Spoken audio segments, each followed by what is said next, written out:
time for Two Guys and a Goalie with Dustin Nielsen, Matt Cassian, and the goalie, Joaquin Gage.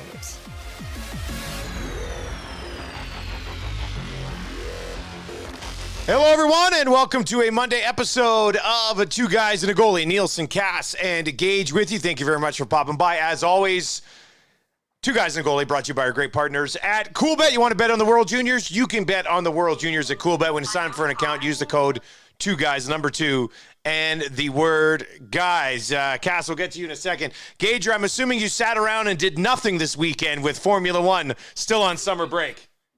No. I caught up on a few races, Dusty. Just makes sense. The replay, slinging dogs at the Elks game again. So even snuck in a couple whistle dogs in there. So sometimes I get a little creative. So there was a couple self-made whistle dogs out there for the Colossals. Don't tell anyone, but yeah, just that was kind of my weekend. But I have to say, like I said before, Dusty, my wife's car, she had somehow got a crack in the driver's side window. And of course, being in Edmonton, the windshield gets cracked. I contacted Scott Sinclair from Safe Pro Windshields, which I'll put these up on my Twitter feed. These guys came to my house, didn't have to do anything. I just gave them the keys. They did my wife's windshield, her driver's side window, right at there. You know how you're kind of trying to get your car to these places to get fixed. It looks immaculate, unbelievable service. I can't say more about these guys. What a great thing to have them come to your house and do that, so you don't even have to worry about it. I just got to wait an hour till everything sets, and I'm good to go. Unreal. I'm going to do this. My windshield is a disaster right now. I've had first of all, my wipers have been on for about a year. I haven't got that taken care of. But the windshield itself it looks like somebody threw a bottle into it. Like there's a huge, if you actually rub your finger on it, you can feel it sticking out a little bit. Like I got to get it taken care of, man. We were in some hail heading down to Cranbrook when I went out to Vancouver a couple weeks ago. And I was just like, we got to pull over. Like if we get hit with any size hail, this windshield's going to implode right on us. So I got to get that taken care of. I have a tire guy. I have a tire service that I've met, not my guy, a company that comes and puts on our winters, both vehicles, just leave them in the driveway. Boom, winters go on, summers go on. It's so convenient nowadays. Especially when you're busy, you got kids, you can't be going up. It's nice to have somebody, whether it be a windshield or tires, just come right to your place and take care of it. Yeah, it makes it a little easier, doesn't it? Yeah, just a bit. One less thing to worry about. I got people right now in my house ripping out my basement, the old carpet, so that's fun. So they came to my house, which is nice. I didn't have to do it. I debated doing it myself, but I was like, I was gonna say, don't you usually do that stuff yourself, Cass? I usually do. This one was we had the sump pump go a couple months ago. Decided to die in the middle of the night when it was spring thaw. And so it just took a while to get all this stuff lined up. And I was going to do it myself. And then at the end of the day, I looked at the expense and I was like, I'm going to spend the same amount of money doing it myself if I get someone else to do it. So, yeah. And your bathroom looked great, Cass. The bathroom was, that stuff. That was a great adventure, yeah. Is there anything that bugs you about doing it yourself, though? Is there something that you missed? Time. How long it takes. That's what bugs me about doing it myself. The length of time I have to put into this stuff. I like some of it. Some of it's good. Some of it's fun. Sometimes it just feels like it's a lot. But it all depends on the project. All right. We've got a few things to get to as we work our way through this episode. Franchise 32. We've got 6, 7, 8, 9, 10. We will get to that. We've had people trying to guess our top 10. Some people had the top 10 players, but didn't have it in the correct order. So we'll see as we narrow it down to the top 5. Before we get there, though, some reports that Sam Gagner and the Oilers have talked a little bit. Cass, let's start with you, buddy. I know they don't have a lot of money. I mean, it would have to be pretty much a league minimum deal, but outside of financially how they get it done, do you like the idea of Sam Gagner coming back to the Oilers for a third time? Well, he's cheap. He's comfortable local here. He's got family local here, so he's a good guy. Players like him in the dressing room. Like he gets along well with a lot of guys. So is he someone that comes in that can be a role player if you need him to be, veteran guy if you need him to be? Sure. Is he going to play a ton of ice? Be a go-to guy all the time? Probably not. For a veteran player at the right price, I think it'd be fine as a piece. I don't think you can come in or have him come in and expect him to transform your lineup. It's just like an extra depth guy that can play if you have injuries or knows how to play up the lineup if in a game you need him to fill in for a shift or two. So yeah, I don't mind the thought of it at all. They still need to figure out their money situation, and that I think comes before it. But Gags would be fine. Nothing wrong with him. Gager, what do you think, buddy? Yeah. I think his wife's a pediatric doctor too, isn't she? Yeah, she's from Edmonton. Yeah, I met her. I was in a homeschool program with her. I was friends with her brother when I was like 4. Oh, no way. 5 or 6 in that age. I did a routine cable install and met her back in the day. She's a really nice woman. So I don't mind it. But it's got to be league minimum, right? And I think there's a lot of intangibles there that I think that could work well with a lot of the guys and some of the younger players and things like that. But yeah, if it works, it works. Never bad having a guy around that everybody likes, especially when you're not expecting him to, it's not going to be a disappointment if he doesn't play the third line and score 15 goals. Like, he's just a guy that you like having around that can play some nights and other nights won't. And he had 31 points and 13 goals in Detroit, and he wasn't playing top 6 minutes there. So plus 2 minutes a game on the penalty kill. Now, Detroit was at a different level than where you want the Oilers to be at this year, but I don't know. I mean, I always like Sam. I'd be okay with him coming back here. He's only played 11 playoff games, 967 career games, 11 playoff games, 15 seasons, and only in the playoffs twice. So that's a tough haul, man. God. It would be a great story, right? I think I'd like to see the story of it coming back and seeing him hoist a cup if that whole arc and coming back to Edmonton again. That would be cool. That would give me the old goosebumps and probably get a little dusty when I saw that at the end of the year. But yeah, so I like that aspect. All right, let's get into the franchise 32, 10 through 6. 2 more defensemen pop up, a goalie and a couple of forwards. Number 6 is Adam Fox. Number 7 is Vasilevsky. Number 8 is Victor Hedman, much higher on this list than Roman Josi. I'll just point out quickly one more time. And then Kirill Kaprizov and Alexander, Sasha, Alex Barkov, whatever you want to call him. He is at number 10 on this list. Well, let's start with the 2 forwards. I think we were both pretty high on both of these guys. But, Cash, you're the forward on the podcast. Kirill Kaprizov, Barkov, do you think this is where they belong on the list? Are they bottom of the top 10 type of guys? Yeah, I had them. I think I had Barkov a little bit lower and I had Kaprizov a little bit higher. But I'm comfortable with both their spots here. This is how I kind of viewed my list. I'm like, if it fell between 4 or 5 spots of where I had a guy, that's a pretty solid, pretty close. Both these guys are fully capable or are top 10 guys. Dynamic player in Kaprizov, Barkov, a guy that can do everything, who I think is going to have another fantastic year, who's just stellar in both ends of the ice. Fantastic player. Would be thrilled to have him on my team, and a guy that can fit into that top 10 easily on this list. So yeah, I have no problem with both of these guys being on here. Hedman and Vasilevsky, we'll get to them. Not so thrilled, but Barkov and Kaprizov for sure. Gager, if you had to pick between these 2 guys, these 2 forwards right here, I don't have your list in front of me here, but if I told you, Gager, you get to pick one of these guys, you can't go back on it. You're starting a franchise right now at 12-17 on August 15th. Are you taking Kaprizov, who does have some other issues this past offseason, or Barkov? Where are you going?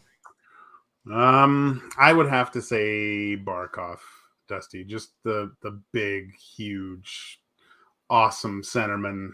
I really think he's a centerpiece that you can build your team around. Kaprizov, he is a player that I think is similar to Marian Gaborik in a way that he's made a good team a lot better. Just he's I haven't seen tons, mostly just highlights of what he can do, but a very dynamic, great player. But just to see the consistency of Barkov, I would start with him. Kaprizov is fun to watch. Probably going to score a boatload of goals over his career, but I'm going Barkov to start my team. The center role there with Barkov is just so massive. I mean, you got a big workhorse center, 6'3", 215 pounds. His last 4 years, 88 points in 67 games, 58 and 50, 62 and 66, and 96 in 82. That's the last 4. He was a plus 36 this year. I'll throw this out there because they've made the change, right? Like, this is a team that hasn't got to that next level. He's the big part of it. He's one of the big drivers who should be taking them to the next level. They've traded for Tkachuk. They moved out Huberdeau. He's got 6 goals in 26 career playoff games, 21 points in 26 career playoff games, which isn't bad. But, Cass, is this a guy that can lead you to a championship, do you think? I think so. If we look at his play style, look at how he plays, he definitely can. Now, you ran up like this year against the Tampa team in the playoffs. You playing against some pretty good teams, but I certainly think he has all the tools to be able to do it. It's not like even when we saw him in playoffs, we're like, oh, that Barkov, he didn't really bring much here. He's not a guy that's going to let up and let you down in the playoffs. I don't think he's got the capacity to do it for sure. Gage, what do you think Kaprizov is capable of over the next few years? Like, this is a guy who the Minnesota Wild were extremely patient with, not as patient as I was in my keeper league. I gave up on him. I moved him to help me win, but 108 points in 81 games. That's the first season he played, a full 81. He was like 55 games a year before or whatever. But for a guy to step in, and in his second full season in the National Hockey League, put up 108 points in 81 games. Like, I don't know if that's just, like, it's already peaked because he waited so long to come over, or if he's just scratching the surface. Where do you come out on that? Well, he is 25, right? So he's a little bit older. Are we already seeing prime Kaprizov, or is there, when he's 28, is he putting up 115, 20 points? I think you're going to see more, Dusty, to tell you the truth. Like, when you see who I think he plays with that Eriksson Ek, right, as a centerman. He's a really good centerman too. So I think there's more to what he can provide. I look at him as a guy that's going to flirt with scoring 50 goals. That release I've seen that he does, and 47 this year. It's definitely there for him. He's an unbelievable player. Just hopefully he's out of Russia now, right? Like, he doesn't, so he's just lock him down and so he doesn't get held back again with his whatever that was.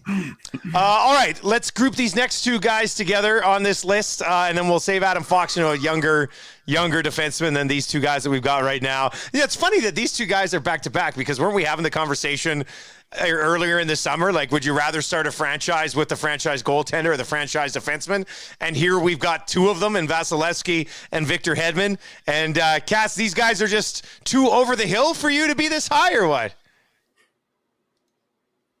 I think you're muted. I was muted. You guys hate Roman Josi. And this is what I don't understand. Roman Josi. You hate Roman Josi because if you felt the same way about Vasilevsky and Victor Hedman based on their age, based on what they've done, Roman Josi would be like either number 6 or he'd be number 9, because Josi and Hedman are very, very similar in that. Like, your big knock on Josi was his age. And my big knock on Hedman is going to be, and he's been fantastic. He's been great. He is a franchise defenseman. He's had so much help and support around him from the players that he's played with the last number of years that have allowed him to excel in his game. To me, this is too high to have him on the list. I think for what he's got left in the tank, this is too high to have him on the list. You don't think he can be one of the top 3 defensemen in the league for the next 5 years still? The next 3, maybe. 3, maybe? But when you start to get to 5 to 7 to 9, you guys want to tell me that Roman Josi can't be one of the top 3 defensemen in the league for the next 5 years? I know you love Roman Josi. I understand it, and I too like Roman Josi. But and I know this is moving forward thing, but what Victor Hedman has proven is that he can be the best players in the playoffs. He can, like, he's done it all. He's already won it all, whereas Roman Josi hasn't shown us that, right? And could Roman Josi have shown us that if he was in Tampa and Hedman was in Nashville, and if the roles were reversed? Yes, I think question. Nashville would probably be a better team. But I think what Hedman's accomplished plays a big role into what you would want to build your franchise around moving forward. Gager, help me on this one. I'm dog paddling here. I had them both lower, so it's a little bit high. There's too many intangibles that Hedman brings to your team at this point of his career. Conn Smythe winning. That minute muncher, and his physical presence, like, he does everything. And for a big man to move the way he does, it's unbelievable. I don't know. There's a few players. Only a couple players that I would pick before if Hedman was available to start my team, and even then, man, that's hard to give up a player of his caliber, to tell you the truth, Dusty. I'm surprised that they're this high. And Vasilevsky he's got the air of confidence. So he just provides that thing for, if you're especially starting a franchise, you're going to have some younger players, to know that you have the cat back there. It's just, he provides so much for a young team when you're starting. Just, you don't have to worry about your goaltending. He's going to be able to perform, I think, past through 3 or 4 years here to being one of the top goalies in the league. I'm surprised they're this high. Gager had Vasilevsky at 4. Cass had Vasilevsky at 16. But you did have Vasilevsky and Hedman back to back, I think, didn't you? Like, you had them group rate together. Yep. Yeah. Yep. Yeah. And I had Vasilevsky at 7, I believe. And I had Hedman. Actually, I had Hedman right behind him, too. And Gager only had them separated by 2 or 3. I mean, as good as, it's funny. You look at Kucherov was a little bit further down the list. Point wasn't on the list. There's some other guys there. But when you can build a team with a star goaltender and a franchise defenseman, man, it really helps everything else come together. And you can be patient maybe in a few of those other spots. So I'll ask one more time just to go around here. Cass, if you had to only choose one of them, Vasilevsky or Hedman, which one are you taking? Oh boy. Today I'm probably taking Hedman still. Probably. But Gager, I don't know. You're on the goalie? I feel like I'm going to flip all over on that. Like, if you ask me today, it'll be that, and tomorrow it'll be Vasilevsky. No, it's Vasilevsky all the way, Dusty. Yeah. He's only 28, and that's in my view, that's 6 good when years left. Really starts, everything falls into place quite well for them. He's going to be dominant. For the next 5 years, he'll be in the conversation for the Vezina. I guarantee it. All right, and then the guy who didn't make the top 5, and the top 5 are pretty clear at this point. The order still to be debated for sure. But Adam Fox at number 6.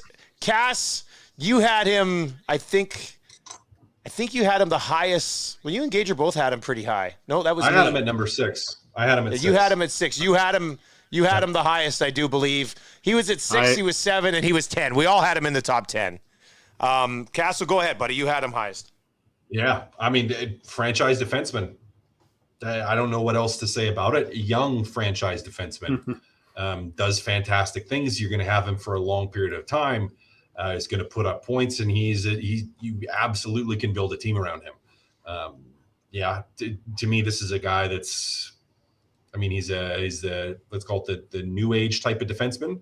Can do it in the offensive zone. Can run your power play. He's spectacular. He's spectacular. I think he's right where I had him, and for a reason. I would keep him there. My opinion hasn't changed since we submitted this and talked about stuff. He 100% would be right there on my list. Gauger, where do you come out on Fox being, I mean, outside of Cale Makar, he's the second highest defenseman in the league. So we're saying if Makar's gone and you're starting a franchise, Adam Fox is the guy. Yeah, I had him at 7. So he's, like you said, he's the other kind of Cale Makar. And watching him in the playoffs, the way he controls the play and his first pass is just perfect every single time. Just such a threat on the power play. The way those two that can move across the blue line, it's such a skill and so hard to defend. He's phenomenal. He's going to be in that Norris conversation only 24 years old too. For the next 10 years, he'll probably be in that conversation. I had him just below Kaprizov and Barkov on my list. And I think, and I'll just be straight up honest with you, I don't know if I've watched him enough to maybe realize how good he is. You know, we've been fed a steady diet of Cale Makar, obviously out here in the West. I don't know if I've watched Fox enough. I know what I saw with Kaprizov this year. We saw a ton of him. And I know what I've always thought of Barkov, so that's why I had him a little bit higher.